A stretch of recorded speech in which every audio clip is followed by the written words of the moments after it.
യുകെയിലെ high skilled പ്രൊഫഷണൽസിനെ make ചെയ്യുന്ന അത്തരം ഒരു വ്യക്തിയാണ് നമ്മൾ ഇന്ന് പരിചയപ്പെടുന്നത്. ഡോക്ടർ സൈമൺസ് അക്കാദമിയിലെ ഡോക്ടർ ബിൻഡോയാണ് ഇന്ന് നമ്മുടെ ഒപ്പം ഉള്ളത്. ബിൻഡോയും ലാൻഡിയുമാണ് നമ്മുടെ ഒപ്പം ഉള്ളത്.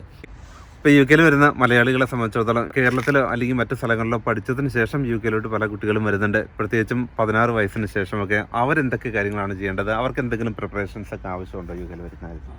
ഉറപ്പായിട്ടും ഇവിടെ 16 വയസ്സ് കഴിയുമ്പോഴത്തേക്കും ഇവിടുത്തെ GCSE, അതായത് നാട്ടിലെ വിച്ച് ഈസ് ഈക്വൽ ടു അവർ SSLC അവിടെ കഴിഞ്ഞിട്ടുണ്ടാവും. അപ്പോൾ എന്താ കുഴപ്പമെങ്കിൽ ഇവിടുത്തെ GCSE അവർക്ക് നഷ്ടപ്പെട്ടു. അപ്പോൾ അതിന് ഒരു ഇക്വലൻസി കാണിക്കണം. പലപ്പോഴും ഒരു UK നാരിക്കിലൊക്കെ പോയി ഇക്വലൻസി കാണിക്കുമ്പോൾ ഇംഗ്ലീഷും മാത്സൊക്കെ പലപ്പോഴും ഒരു ഗ്രേഡ് 2ഉം 3ഉം ഒക്കെയാണ്. അപ്പോൾ ഫെയിലിയർ ആയിട്ടൊക്കെ കാണിക്കുന്നത് പലപ്പോഴും. ചില കേസിലൊക്കെ അത് പാസ്സായിട്ടൊക്കെ കാണിക്കുന്നുണ്ട്. അപ്പോൾ അവർക്ക് അത് അപ്ലൈ ലേണിങ്ങില്ല. അപ്പോൾ അവർക്ക് ഒരു വേറെ റൂട്ടുണ്ട്, ആ റൂട്ടിനെ കുറിച്ച് പറയാം. അപ്പോൾ A ലെവൽ വളരെ ഇമ്പോർട്ടൻ്റ്. A ലെവൽ എന്ന് പറയുന്നത് അഡ്വാൻസ് ലെവൽ എന്ന് പറയും, which is equal to our +1 and +2. First ഇയറിനെ നമ്മൾ AS ലെവൽ എന്ന് പറയുന്നത്, സെക്കൻഡ് ഇയറിനെ നമ്മൾ A ലെവൽസ് എന്ന് പറയും. അപ്പോൾ ഇവിടെ നമ്മൾ പ്രത്യേകം ശ്രദ്ധിക്കേണ്ട ഒരു കാര്യം എന്ന് പറഞ്ഞാൽ A ലെവൽ കിട്ടാനായിട്ട് GCSEക്ക് പറയുന്ന റിക്വയർമെൻറ്റ്സ് ഉണ്ട്. അപ്പോൾ +2 കിട്ടിക്കഴിഞ്ഞാൽ പലപ്പോഴും കഴിഞ്ഞു ഇയർ 12 കിട്ടിക്കഴിഞ്ഞു, ഇനി നമ്മൾ ശ്രദ്ധിക്കണ്ടല്ലോ, ഇയർ 13 +2 എക്സാം അല്ലേ ഉള്ളൂ, +1 എക്സാം ഇല്ല. പിന്നെ നമ്മൾ റിലാക്സ്ഡ് ആയല്ലോ എന്ന് എഴുതി പലപ്പോഴും ഇരിക്കും നാട്ടിലെ സിസ്റ്റത്തിലെ പോലെ. പക്ഷെ അങ്ങനെയല്ല, വളരെ ശ്രദ്ധിക്കേണ്ട ഒരു കാര്യമാണ്.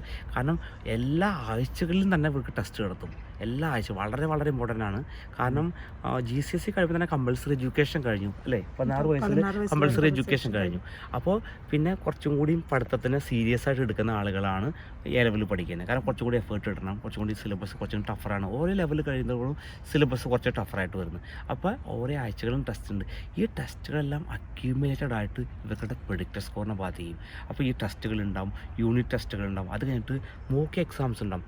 ഈ മോക്ക് എക്സാമിൻ്റെ റിസൾട്ട് യൂണിവേഴ്സിറ്റികളിലോട്ട് പോകും. നമ്മുടെ GCSE റിസൾട്ട് എന്ന് പറഞ്ഞല്ലോ. അപ്പോൾ GCSEയുടെ റിസൾട്ട് സോളിഡ് റിസൾട്ടാണ്. നമ്മുടെ നാട്ടിലെ +2ൻ്റെ റിസൾട്ട് നമുക്ക് യൂണിവേഴ്സിറ്റികളിലോട്ട് പോകുമ്പോൾ അല്ലെങ്കിൽ കോളേജുകളിലോട്ട് പോകുമ്പോൾ ഇവിടെ +2 കഴിഞ്ഞിട്ടില്ല, ഇവർ +1 കഴിഞ്ഞിട്ടുള്ളൂ. അപ്പോൾ ആകെ അവർക്കുള്ളത് ഇവിടെ വേറെ ഡിഫറൻസ് എന്ന് പറയുന്നത്, നാട്ടിൽ ഈ +2 കഴിഞ്ഞിട്ടാണ് നമുക്ക് എൻട്രി തരുന്നത് അല്ലേ, നമുക്ക് മെഡിസിൻ അവിടെ എന്തോ ആവട്ടെ അത് കഴിഞ്ഞിട്ട് എൻട്രി തരുന്നത്. പക്ഷേ ഇവിടെ അങ്ങനെയല്ല, ഇവിടെ +1 കഴിഞ്ഞിട്ട് നമ്മൾ അപ്ലൈ ചെയ്യുന്നത്. അപ്പോൾ യൂണിവേഴ്സിറ്റീസിന് അസസ് ചെയ്യാൻ എന്തെങ്കിലും ഒരു മെത്തേഡ്സ് വേണമല്ലോ. അതിൻ്റെ മെത്തേഡ്സാണ് ഒന്ന് GCSEയുടെ സ്കോർ, അത് സോളിഡ് റിസൾട്ടാണ്. പിന്നെ നമുക്ക് കിട്ടുമെന്ന് പ്രതീക്ഷിക്കുന്ന പ്രെഡിക്റ്റർ സ്കോർ, അതായത് +1 നമ്മൾ എങ്ങനെയാണ് പെർഫോം ചെയ്തത്, നമ്മുടെ ഓവറോൾ പെർഫോമൻസ് അനുസരിച്ച് ടീച്ചേഴ്സ് ഒരു പ്രെഡിക്റ്റർ സ്കോർ വരും. അപ്പോൾ നമ്മൾ വിചാരിക്കും ടീച്ചേഴ്സിന് സോപ്പിട്ടാൽ കുറച്ച് ഗ്രേഡ് കിട്ടുമല്ലോ എന്ന് കരുതും. അപ്പോൾ ചില കേസിലൊക്കെ നടക്കാറുണ്ട്. പക്ഷേ എഗെയിൻ ഒരു 10% അതിനകത്ത് ആ ഒരു ഡിഫറൻസ് വരത്തുള്ളൂ. ഈ സ്കോറിന് അനുസരിച്ചിരിക്കും നമുക്ക് യൂണിവേഴ്സിറ്റി കണ്ടീഷൻ ഓഫ് ലെറ്റർ തരുന്നത്. അപ്പോൾ അവർ പറയും നിങ്ങൾക്ക് based on this and this score we can offer you the place. പക്ഷേ ആ ഗ്രേഡ് കിട്ടിയില്ലെങ്കിൽ അവർ തരത്തില്ല. അപ്പോൾ നമുക്ക് പ്രെഡിക്റ്റർ സ്കോർ കിട്ടിയെന്ന് എഴുതിയില്ല, പക്ഷേ പ്രെഡിക്റ്റ് സ്കോർ വേണം താനും. കാരണം പ്രെഡിക്റ്റ് സ്കോർ ഇല്ലെങ്കിൽ ആലോചിക്കും, യൂണിവേഴ്സിറ്റി കണ്ടീഷൻ ഓഫ് ലെറ്റർ തരത്തില്ല. അപ്പോൾ കണ്ടീഷൻ ഓഫ് ലെറ്റർ തരുന്നില്ലെങ്കിൽ ആ കുട്ടിയുടെ ഒരു വർഷം പോയി എന്നർത്ഥം. ആ കുട്ടിക്ക് ആ കോഴ്സിന് പോകാൻ പറ്റില്ല. പിന്നെ റിസൾട്ട് വന്നിട്ട് പിന്നെ അടുത്ത വർഷത്തെ ഒരു ഇൻടേക്ക് വേണം. കാരണം കുട്ടികൾ യൂണിവേഴ്സിറ്റിയിലോട്ട് അപ്ലൈ ചെയ്യുന്നത് ഇയർ 13ൻ്റെ, അതായത് A ലെവലിൻ്റെ ആ മെഡിസിൻ ആണെങ്കിൽ സെപ്റ്റംബർ ഒക്ടോബർ മാസത്തിലല്ല, മറ്റേതാണെങ്കിൽ ഒരു ജനുവരി മാസത്തിലാണ്.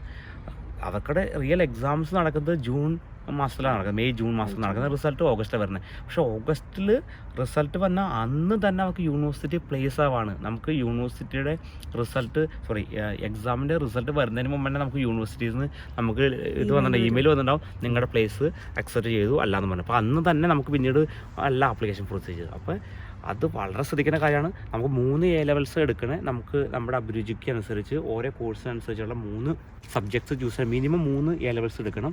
ആ 3 A ലെവൽസ് ഉണ്ടെങ്കിൽ മാത്രമേ നമുക്ക് യൂണിവേഴ്സിറ്റീസിലോട് ഇത് ചെയ്യാൻ പറ്റത്തുള്ളൂ.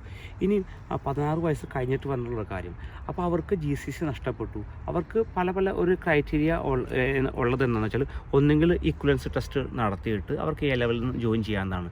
അപ്പോൾ A ലെവലിൽ നമുക്ക് കുറച്ച് സ്ട്രഗിൾ ചെയ്യും. കാരണം എക്സാം സ്റ്റൈൽ അല്ലേ, നമുക്ക് മിക്കവാറും ക്വറീസ് പറഞ്ഞാൽ എക്സാം സ്റ്റൈൽ ക്വസ്റ്റ്യൻസ് ആണ്. കാരണം നേരത്തെ പറഞ്ഞല്ലോ, ഇവിടുത്തെ ഒരു സ്റ്റൈൽ എന്ന് പറഞ്ഞാൽ അപ്ലൈഡ് ലേണിംഗ് ആണ്. അപ്പോൾ നാട്ടിലെ പോലെ ഒരു ഡിഫൈൻ ക്വസ്റ്റ്യൻസോ എക്സ്പ്ലെയിൻ ക്വസ്റ്റ്യൻസോ അല്ല. അപ്പോൾ അതിന് കുറച്ചും കൂടി ഒരു കൺസെപ്റ്റ് അണ്ടർസ്റ്റാൻഡിങ് വേണം. അപ്പോൾ കുട്ടികൾ വളരെ സ്ട്രഗിൾ ചെയ്യുന്നുണ്ട്. അപ്പോൾ സ്ട്രഗിൾ ചെയ്താൽ പോലെ ഞാൻ പറയുകയാണെങ്കിൽ ആ ട്രഡീഷണൽ റൂട്ടിൽ കൂടെ പോകണതാണ് നല്ലത്. അല്ലെങ്കിൽ അവർക്ക് എന്ന് പറഞ്ഞാൽ ഒരു ഇൻ്റർനാഷണൽ ഫൗണ്ടേഷൻ ഡിഗ്രി ഉണ്ട്, അങ്ങനെ ഒരു റൂട്ടും ഉണ്ട്. അല്ലെങ്കിൽ BTech എന്ന് പറയും. BTech എന്ന് പറഞ്ഞാൽ ബിസിനസ് ആൻഡ് ടെക്നോളജി എഡ്യൂക്കേഷൻ കൗൺസിൽസും ഉണ്ട്, NVQ ഉണ്ട്, നാഷണൽ വൊക്കേഷൻ ക്വാളിഫിക്കേഷൻസ് ഉണ്ട്, ദെൻ T ലെവലുണ്ട്, ടെക്നിക്കൽ ക്വാളിഫിക്കേഷൻസാണ്. അപ്പോൾ T ലെവൽസ് എന്ന് പറയുന്നത് ബേസിക്കലി ഒരു A ലെവലിന് പകരമായിട്ടുള്ള ട്രഡീഷണൽ റൂട്ട്, കുറച്ചും കൂടി വൊക്കേഷണൽ ബേസ്ഡ് കുറച്ച് പ്രാക്ടിക്കൽ സ്കിൽസ് വരും. പക്ഷേ എല്ലാ ടി ലെവൽ കോഴ്സുകളും എല്ലാ യൂണിവേഴ്സിറ്റികളും അംഗീകരിക്കുന്നില്ല. അപ്പോൾ പ്രത്യേകിച്ച് നല്ല നമ്മൾ ഇത് കുറച്ച് കോമ്പറ്റീവ് കോഴ്സുകൾക്ക് ടി ലെവൽ പോലെ, കാരണം അവർക്കറിയാം അത് കുറച്ച് മാർക്ക് കുറഞ്ഞ കുട്ടികളാണ് ടി ലെവലിൽ ഇത് ചെയ്യുന്നത്. പക്ഷേ നമ്മുടെ ഒരു അൺഫോർച്ചുനേറ്റ് സിറ്റുവേഷനും കൊണ്ട് നമ്മൾ ടി ലെവൽ എടുത്താൽ, കാരണം പുറത്തുനിന്ന് മൈഗ്രേറ്റ് ചെയ്യുന്ന സമയത്ത്. പക്ഷേ ടി ലെവൽ അതാ ഞാൻ പറഞ്ഞ, എ ലെവൽ എടുക്കാൻ പറ്റുകയാണെങ്കിൽ നിങ്ങൾ എ ലെവൽ എടുക്കുക. പക്ഷേ കിട്ടിയില്ല നമുക്കൊന്നും ചെയ്യാൻ പറ്റത്തില്ല. ടി ലെവൽസ് എടുക്കുക, അല്ലെങ്കിൽ ബിടെക് എടുക്കുക. ബിടെക് എടുത്തിട്ടും ഈ പറഞ്ഞ റൂട്ടിൽ കൂടെ പോവാം. അപ്പോൾ എ ലെവൽ കിട്ടിയില്ല ഞാൻ പറയുന്ന ചോയ്സ് എന്ന് പറഞ്ഞാൽ ബിടെക് എടുക്കുക. പിന്നെ ഇൻ്റർനാഷണൽ ഫൗണ്ടേഷൻ ഡിഗ്രി ഉണ്ട്, ഹയർ എഡ്യൂക്കേഷൻ ഡിപ്ലോമ ഡിഗ്രീസ് ഉണ്ട്, അതൊക്കെ പോകാം. പിന്നെ ഇവർക്ക് ഡിജിറ്റൽ ലേണിംഗ് ചെയ്യാം. ഓപ്പൺ യൂണിവേഴ്സിറ്റീസ് ഉണ്ട്. പക്ഷേ എല്ലാ യൂണിവേഴ്സിറ്റീസും, പ്രത്യേകിച്ച് റിസർവ് ഗുരു യൂണിവേഴ്സിറ്റീസൊന്നും ഇതിനെ കാര്യമായിട്ട് അക്സെപ്റ്റ് ചെയ്യുന്നില്ല. കാരണം നേരെ ആ റൈറ്റ് പാത്തിൽ കൂടെ വരുന്ന കുട്ടികളുണ്ട്, അവർക്ക് തന്നെ പ്ലേസ് കൊടുക്കാൻ തികയുന്നില്ല. അപ്പോൾ അവർക്ക് പ്ലേസ് കൊടുക്കാൻ തികയാത്ത സ്ഥിതിക്ക് ഇവരെ കൺസിഡർ ചെയ്യേണ്ട ആവശ്യമില്ല. കാരണം ട്രഡീഷണലി GCSE A ലെവൽ നല്ല മാർക്ക് കിട്ടുന്ന കുട്ടികളെ പോലും സാറ്റിസ്ഫൈ ചെയ്യാനുള്ള സീറ്റ് ഇവിടെ ഇല്ല. അപ്പോൾ എപ്പോഴും നിങ്ങൾക്ക് എന്തെങ്കിലും സംശയങ്ങളുണ്ടെങ്കിൽ നിങ്ങൾ അതാത് ബന്ധപ്പെട്ട കോളേജുകളോട് ബന്ധപ്പെടാവുന്നതാണ്.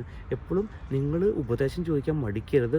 അതാത് പഠിപ്പിക്കുന്ന ഇൻസ്റ്റിറ്റ്യൂഷൻസ് നിങ്ങൾക്ക് വേണ്ടുപോലത്തെ ഉപദേശങ്ങൾ തരും. കാരണം ആരും അങ്ങനെ ചതിക്കത്തില്ല. ഇവിടെ അവർക്ക് വേറൊരു പെർപ്പസും ഇല്ല. നിങ്ങൾക്ക് എന്തെങ്കിലും സംശയം ഉണ്ടെങ്കിൽ, കാരണം കുട്ടികളുടെ വിദ്യാഭ്യാസം, നമ്മൾ ഒരു സാധനം മേടിക്കും അല്ലേ, നമ്മളൊരു സാധനം മേടിക്കുമ്പോൾ നമ്മൾ അതിൻ്റെ ഇൻഗ്രീഡിയൻസും അതിൻ്റെ എക്സ്പയറി ഡേറ്റും എല്ലാം നോക്കിയിട്ടല്ലേ നമ്മൾ വാങ്ങിക്കുന്നത്. എത്രമാത്രം അത് ഒരു വൺ ഓഫ് യൂസ് ആണെന്ന് ഓർക്കണം. ഇത് നമ്മുടെ കുട്ടികളുടെ ഭാവിയുടെ കാര്യം. അപ്പോൾ നമ്മൾ എത്രമാത്രം ഒരു കോഷൻ നമ്മൾ എടുക്കണം അല്ലേ, അത് അത്രമാത്രം ഇമ്പോർട്ടൻ്റ് ആണ് കുട്ടികളുടെ ഭാവിയുടെ കാര്യത്തിൽ.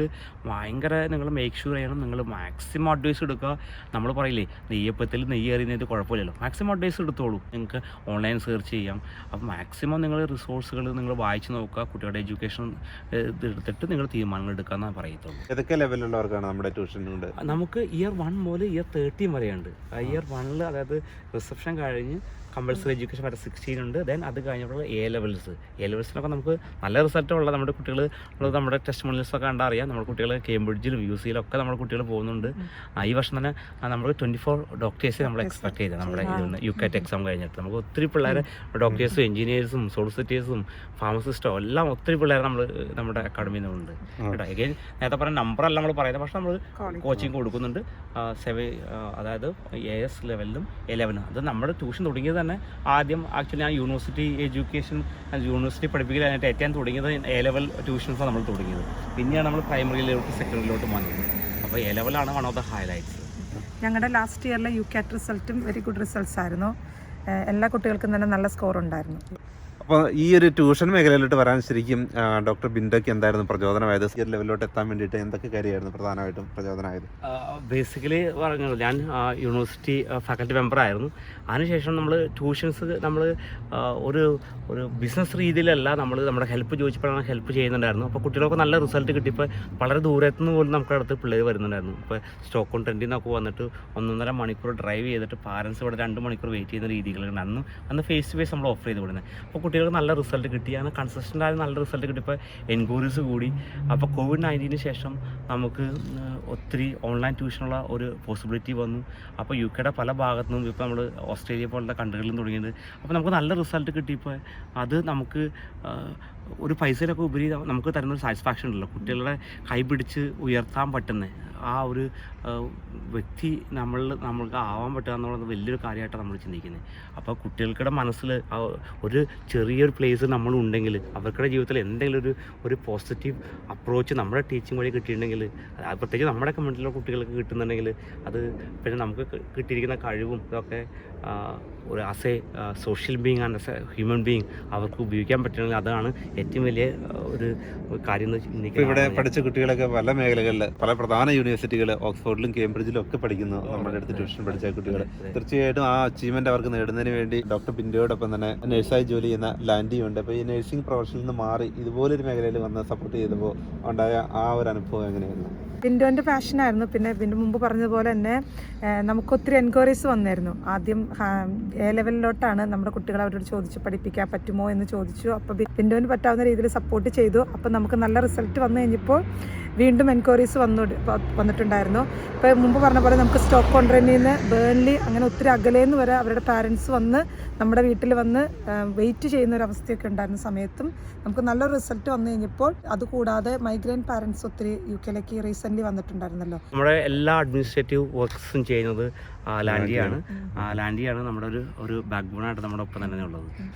അത് വളരെയധികം സന്തോഷം. ഇപ്പോൾ യു കെയിൽ വരുന്ന നഴ്സസിനെ സംബന്ധിച്ചിടത്തോളം ഓരോ നഴ്സിംഗ് മേഖലയിൽ തന്നെ തുടരുകയാണ് പലരും ചെയ്യാറുള്ളത്. ധാരാളം അവസരങ്ങളാണ് യു കെ നൽകുന്നത്. ഇതുപോലെ മറ്റ് മേഖലകളിൽ വരാൻ, മറ്റുള്ളവരെ സപ്പോർട്ട് ചെയ്യാൻ വേണ്ടി, ഇതുപോലെയുള്ള എഡ്യൂക്കേഷൻ രംഗത്തേക്കൊക്കെ വരാൻ പറ്റുന്ന സാധ്യതകളും. അപ്പോൾ അത്തരമൊരു ഓപ്പർച്യൂണിറ്റിയാണ് ശരിക്കും ബിൻഡോ ഉപയോഗിച്ചത്. അത് മറ്റുള്ളവർക്ക് വളരെയധികം പ്രയോജനകരമാവുന്ന രീതിയിൽ കുട്ടികളെ അവരെ റൈറ്റ് ഡയറക്ഷനിൽ അവർ കൊണ്ടുപോയി അവർക്ക് ആവശ്യമായ ഹെൽപ്പ് സപ്പോർട്ട് നൽകി, അവർ ഏത് സബ്ജക്റ്റിലാണോ ബാക്കി ആയിട്ടുള്ളത് അത് കണ്ടെത്തി അവർക്ക് ആവശ്യമായ ട്യൂഷനും ഹെൽപ്പും സപ്പോർട്ടും നൽകി അത് സിംപ്ലിഫൈ ചെയ്ത് അവർക്ക് അവരുടെ ഗോൾ അച്ചീവ് ചെയ്യുന്നതിന് വേണ്ടി വലിയൊരു എഫോർട്ട് തന്നെയാണ് ഇവരുടെ കാര്യത്തിൽ ഇവർ എടുത്തിട്ടുള്ളത്. ഒരുപാട് സ്റ്റുഡൻസിനെ അഡ്മിറ്റ് ചെയ്യുന്നതിന് പകരം അഡ്മിറ്റ് ചെയ്യുന്ന സ്റ്റുഡൻസിനെ പരമാവധി ഹൈ ലെവലിലോട്ട് കൊണ്ടുവരുന്നതിന് വേണ്ടി ഒരു ക്വാളിറ്റി ലെവലിലോട്ട് ഉള്ള എഡ്യൂക്കേഷനാണ് ഇവർ പ്രാധാന്യം നൽകുന്നതും. ഉറപ്പായിട്ട് നമ്മൾ ക്വാളിറ്റിക്ക് നമ്മളെപ്പോഴും പറയുമ്പോൾ ക്വാളിറ്റിക്ക് നമ്മൾ ഇമ്പോർട്ടൻസ് കൊടുക്കുന്നത്. ഇപ്പോൾ നമ്മുടെ ഗൂഗിൾ റിവ്യൂസും നമ്മുടെ എല്ലാ റിവ്യൂസും തന്നെ പറയുന്നത് അത് തന്നെയാണ്. നമുക്ക് 100% 5 സ്റ്റാർ റിവ്യൂസ് നമുക്കുള്ളത്. അത് നമ്മുടെ GCSE റിസൾട്ടിന് ശേഷം തന്നെ ഇന്നലെ സത്യഞ്ഞാൽ തന്നെ ബോധ്യപ്പെട്ടതാണല്ലേ. റാൻഡമായിട്ട് പാരൻസ് നമ്മൾ ആരും വിളിച്ച് വരുത്തിയതല്ല.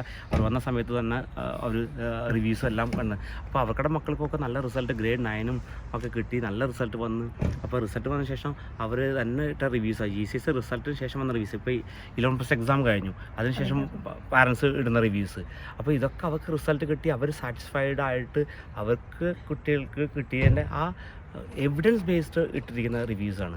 അപ്പോൾ നമുക്ക് അത് തന്നെയാണ് ഏറ്റവും വലിയ സാറ്റിസ്ഫാക്ഷൻ അല്ലേ. നമ്മൾ അവർക്കടെ കയ്യിലിരിക്കുന്ന പൈസ വാങ്ങിച്ചിട്ട് എൻ്റെ പോക്കറ്റിലിട്ടിട്ട് അവർക്കടെ കുട്ടിക്ക് അതുകൊണ്ട് ഗുണം കിട്ടിയില്ല എന്ന് വെച്ചാൽ ഞാൻ ആ പൈസ വാങ്ങിക്കുന്നതിൽ ഒരു അർത്ഥമില്ലല്ലോ സത്യമായിട്ട്. കാരണം അവർക്കത് കൊണ്ട് ഗുണമില്ല, കാരണം അവർക്കടെ ഹാർഡ് ഏൺ മണിയാണ്. പ്രത്യേകിച്ച് നമുക്കറിയാം ഒരു എയർലി മൈഗ്രൻസ് എന്തുമാത്രം സ്ട്രഗിളിൽ കൂടെ പോകുന്നതെന്ന് നമുക്ക് എല്ലാവർക്കും അറിയാം അല്ലേ. നമ്മളെല്ലാവരും ആ സ്ട്രഗിൾ ചെയ്തിട്ടുണ്ട്. അപ്പോൾ അവർ തരുന്ന ഓരോ പൈസയ്ക്കും വിലയുണ്ടെന്ന് തികച്ചും ഉറച്ച് വിശ്വസിക്കുന്ന വ്യക്തികളാണ് ഞങ്ങൾ രണ്ടുപേരും. അപ്പോൾ അവർ തരുന്ന ഓരോ പൈസയും വാലിഡാണ്. അപ്പോൾ അതിന് മാക്സിമം നമ്മൾ കൊടുക്കാൻ പറ്റുന്ന എല്ലാ സപ്പോർട്ടും കൊടുക്കും. നമുക്ക് നമ്മുടേതായ കുട്ടികൾക്ക് നമുക്ക് പോർട്ടൽ ഇത് അബ്സല്യൂട്ട്ലി ഫ്രീ ഓഫ് ചാർജ് നമ്മൾ കൊടുക്കുന്നത്. അവർക്ക് വേണ്ട കരിയർ അഡ്വൈസ് കൊടുക്കുന്നുണ്ട്, അവർക്ക് സൈക്കോളജി സപ്പോർട്ട് കൊടുക്കുന്നുണ്ട്. അവർക്ക് എന്ത് സപ്പോർട്ടാണോ വേണ്ടത്, ഇനി വേറെ എന്ത് സപ്പോർട്ടാണോ വേണ്ടത് നമുക്ക് ചെയ്യാൻ പറ്റുന്ന എല്ലാ രീതിയിലും നമ്മൾ സപ്പോർട്ട് കൊടുക്കുന്നുണ്ട്. നമ്മൾ ആകെ വാങ്ങിക്കുന്നത് ട്യൂഷൻ ഫീസ് മാത്രമാണ്. നമുക്ക് വേറെ ഒരു അക്കാഡമിയിലും കിട്ടാൻ പറ്റാത്ത ട്യൂഷൻ ഫീസ് ആണെങ്കിലും ഇപ്പൊ നിങ്ങൾ കുറെ നാൾ മുൻപുള്ള ഒരു വർധനവും ഇല്ലാതെ അതേ ഫീസ് തന്നെയാണ്. 7 വർഷം മുമ്പ് വാങ്ങിച്ചത് അതേ ഫീസ് തന്നെ നമ്മൾ ഇപ്പോഴും വാങ്ങിക്കുന്നത് ചേട്ടാ. കാരണം നമുക്കറിയാം, പറഞ്ഞില്ല, ഞങ്ങൾ ഇവിടെ വന്ന സമയത്ത് ഒത്തിരി സ്ട്രഗിൾ ചെയ്തിട്ടുണ്ട്. അപ്പോൾ നമുക്ക് ഈ മൈഗ്രൻസിൻ്റെ സ്ട്രഗിൾ നമുക്കറിയാം. കാരണം അവർ വീട് എടുക്കുന്ന പ്രാരാബ്ദങ്ങളുണ്ടാവും, മറ്റുള്ള നാട്ടിൽ ഹെൽപ്പ് ചെയ്യുന്ന പ്രാരാബ്ദങ്ങളുണ്ടാവും. അതെല്ലാം നീക്കി വെച്ചിട്ട് വേണം കൊച്ചാണ്. പക്ഷേ പലപ്പോഴും വേറൊരു കാര്യം എന്ന് വെച്ചാൽ, അപ്പോൾ കുട്ടികളുടെ എനിക്കിപ്പോഴും പറയാനുള്ളത്, കുട്ടികൾക്ക് ഒരു ഗ്രേഡ് ഒന്ന് ബൂസ്റ്റ് ചെയ്യാൻ പറ്റിയ അത് വലിയ കാര്യമാണ്. കാരണം ആ ഒരു ഗ്രേഡിന് വേണ്ടിയിട്ട് അവരുടെ ഫ്യൂച്ചർ കളയരുത്. ചിലപ്പോൾ ഒരു എക്സ്ട്രാ സപ്പോർട്ട് കിട്ടിയതുകൊണ്ട് ചിലപ്പോൾ അവർ ഗ്രേഡ് ആയിരിക്കും, ചിലപ്പോൾ ഒരു ഗ്രേഡ് 6 എന്നുള്ളത് 7 ബൂസ്റ്റ് ചെയ്യാൻ പറ്റിയാൽ അത് അവരെ സംബന്ധിച്ച്, കുട്ടികളെ സംബന്ധിച്ച് വലിയ കാര്യമാണത്. കാരണം അതുകൊണ്ട് ഗ്രേഡ് കിട്ടാത്തതിൻ്റെ പേരിൽ കുട്ടികൾക്ക് യൂണിവേഴ്സിറ്റി അഡ്മിഷൻസ് കിട്ടാതിരിക്കരുത്. അപ്പോൾ എപ്പോഴും പാരൻസ് ശ്രദ്ധിക്കണം. കാരണം നമ്മൾ ചിലപ്പോൾ ചിന്തിക്കുന്നുണ്ടാവും നമ്മൾ ഫൈനാൻഷ്യലി സ്റ്റേബിൾ അല്ല. ഫൈനാൻഷ്യലി സ്റ്റേബിൾ ആയി കഴിയുമ്പോൾ നമ്മൾ കുട്ടികളെ സപ്പോർട്ട് കൊടുക്കാമെന്ന് വിചാരിക്കണം. പക്ഷേ ഫൈനാൻഷ്യലി സ്റ്റേബിൾ ആയി കഴിയുമ്പോഴത്തേക്കും കുട്ടികളുടെ ഇൻട്രസ്റ്റ് മാറി കഴിഞ്ഞിട്ടുണ്ടാവും. അപ്പോൾ ഫൈനാൻഷ്യൽ സ്റ്റെബിലിറ്റി വേണം, ഇമ്പോർട്ടൻസ് തന്നെയാണ്. പക്ഷേ ഇത് നമുക്ക് മറ്റുള്ള കുറച്ച് കാര്യങ്ങളൊന്ന് നീക്കി വയ്ക്കുകയോ അല്ലെങ്കിൽ നമ്മൾ പ്രയോറിറ്റൈസ് ചെയ്താൽ, കുട്ടികളുടെ എഡ്യൂക്കേഷൻ പ്രയോറിറ്റൈസ് ചെയ്താൽ ഇത് അവർക്ക് എല്ലാവർക്കും അഫോർഡ് ആവുന്ന കാര്യമാണ്. കുട്ടികളുടെ എഡ്യൂക്കേഷൻ നമുക്ക് പറ്റാവുന്ന ഇത് മാക്സിമം അവരെ സപ്പോർട്ട് ചെയ്യുക എന്നാണ് ഞാൻ പറയത്തുള്ളൂ. അപ്പോൾ വളരെയധികം നന്ദി. വളരെ വാല്യുബിൾ ആയിട്ടുള്ള ഇൻഫർമേഷനാണ് ഇത്രയും നേരം പറഞ്ഞു തന്നത്. അപ്പോൾ നമുക്ക് നിങ്ങളുടെ സംശയത്തെ ബേസ് ചെയ്തുകൊണ്ട് മറ്റൊരു പുതിയ ഇൻഫർമേറ്റീവ് വീഡിയോയുമായി വീണ്ടും കാണാം. അപ്പോൾ വളരെയധികം നന്ദി ഡോക്ടർ ബിൻഡോ ലാൻഡി നമുക്ക് വേണ്ടി ഇത്രയും കാര്യങ്ങൾ തന്നതിന്.